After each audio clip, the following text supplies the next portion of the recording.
Dhaba owner and his 5 chicken biryani centre. एक गांव में रामास्वामी बोलकर एक व्यक्ति रहता है। रामास्वामी के पास बहुत पैसा था और उसके साथ गांव में 5 चिकन बिरयानी सेंटर रहते हैं।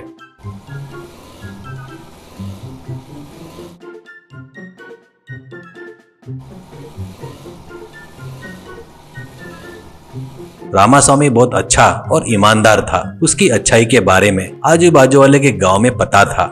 रामास्वामी के पास बिरयानी खाने के लिए बहुत सारे लोग लाइन लगाकर खड़े रहते हैं। उसका फार्मूला बहुत बढ़िया फेमस था। ऐसे ही रहते हुए रामास्वामी को इकलौती लड़की मीना थी। मीना बोले तो रामास्वामी की जान थी।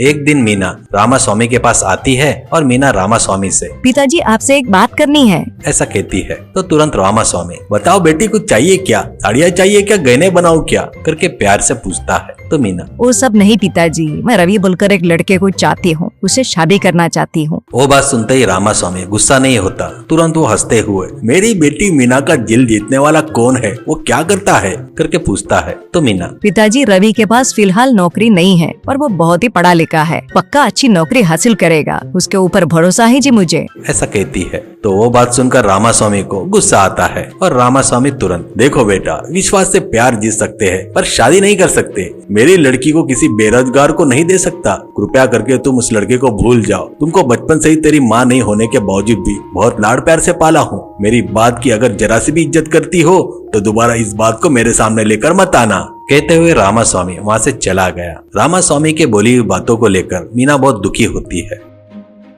मीना अपने प्रेमी रवि के पास जाती है और मीना रवि से, पिताजी अपने शादी के लिए मान नहीं रहे हैं रवि, जब तक तुमको नौकरी नहीं मिल जाती तब तक मैं फिर से ये बात पिताजी से नहीं कर सकती, करके कहती है। तो रवि, अरे दुखी मत हो मीना, तुम्हारे पिताजी ने सही तो सोचा है। नौकरी वगैरह नहीं रहकर किसी बेरोजगार को लड़की कौन देगा, और ऊपर से तेरी दौलत को देखकर प्यार किया करके सोच सकते हैं। तेरे पिताजी अच्छे हैं करके तेरे से बात बोले होंगे, करके समझाता है रवि। ऐसे ही रहते हुए एक दिन रामास्वामी शहर जाकर वापिस आ रहे थे। थोड़ा अंधेरा होता है तो फटाफट घर का रास्ता पकड़ते रामास्वामी। अचानक 2 गुंडे रामास्वामी के आड़े आते हैं और चाकू दिखाकर धमकाते हुए रामास्वामी के पास से पैसे छीनने की कोशिश करते हैं। तुरंत रामास्वामी, अरे बचाओ, कोई तुम्हें बचाओ बचाओ करके चिल्लाता है। वो बात सुनकर कहीं से दूर एक व्यक्ति भागते हुए आता है और वो उन दोनों को रोककर,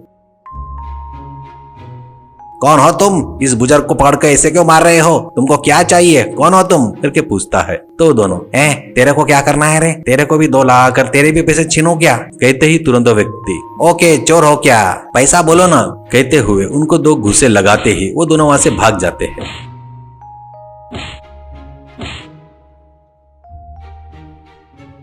तुरंत रामास्वामी उस व्यक्ति को, धन्यवाद बेटा, उम्र में छोटे हो, भगवान के जैसे आकर मुझे बचाए, तुम्हारा कर्जा कैसे उतारूं? करके कहता है। वो व्यक्ति, अरे ऐसा मत बोलो जी, मेरा नाम रघु है, मैं इसी गांव में रहता हूँ। आपके बारे में मैंने बहुत सुना है जी, आप रामास्वामी हो ना? बहुत मेहनत करके बहुत ऊपर आए। कहते हुए रघु अपना परिचय देता है। रामास्वामी, इस गांव में तुम कब से रह रहे हो बेटा? करके पूछता है। तो रघु, ऐसा नहीं है, 2 दिन पहले ही यहाँ पर आया हूँ जी, करके हिचकिचाते हुए बताता है। तुरंत रामास्वामी, अच्छा है बेटा, मेरे लिए भगवान ने भेजा होगा। आज के दिन रात में तुम मेरे घर में ही रुक जाओ। कहते हुए रघु को घर ले जाता है। हुई सो बात लड़की मीनाक्षी को बताता है रामास्वामी। तो तुरंत मीना, धन्यवाद जी मेरे पिताजी को बचाए इसलिए, बोलकर कृतज्ञता व्यक्त करती है रघु से। अगले दिन सुबह रघु जा रहा था तो रामास्वामी रघु को बुलाता है। बेटा, मेरी रक्षा किया इसलिए ये थोड़े पैसे लिए तो मुझे बहुत खुशी होगी, ऐसा कहता है। तो बात सुनकर रघु, अरे अरे ये क्या जी, इतनी छोटी मदद के लिए पैसे दे रहे हो? मैं वैसा नहीं हूँ जी, मैं तुम्हारे गांव में आया हूँ कुछ काम मिलता क्या करके, अपने पहचान वालों के घर आकर ढूंढ रहा था, करके कहता है। तो तुरंत रामास्वामी, तेरे जैसे ईमानदार मुझे और कहाँ मिलेंगे? मेरे पास चिकन बिरयानी सेंटर है गाँव में, तुझे तो पता होगा ना। तू थोड़ा वहाँ काम करते हुए रह सकते हो पर तुझे हमारे घर में ही रहना होगा, इन सब की आदत होते तक, करके बोलता है रामास्वामी। तो रघु भी खुशी से मान जाता है। दिन बीत रहे थे। रघु के ऊपर रामास्वामी को बहुत विश्वास और अभिमान हो रहा था, पर रघु सोचे नहीं उतना अच्छा नहीं था। रामास्वामी के आगे एक तरह से और वो नहीं रहता तब उसके लड़की के साथ अलग तरह से पेश आता था। इससे मीना को चिढ़ आने लगती है।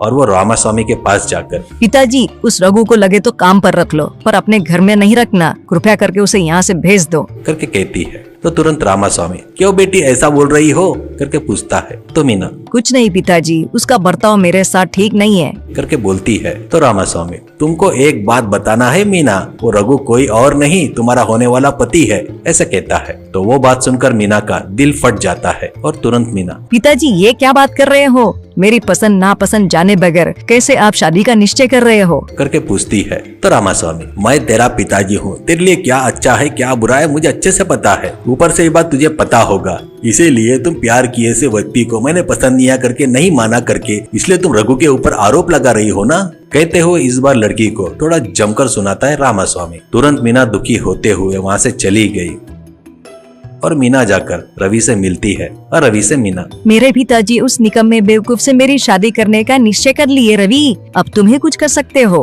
करके रोती है। तुरंत रवि, दुखी मत हो, मेरे समझ में आ रहा है रघु जानबूझकर कोई प्लान बनाकर यहाँ पर आया होगा, मैं वो उजागर करूंगा। कहते हुए मीना को हिम्मत देता है।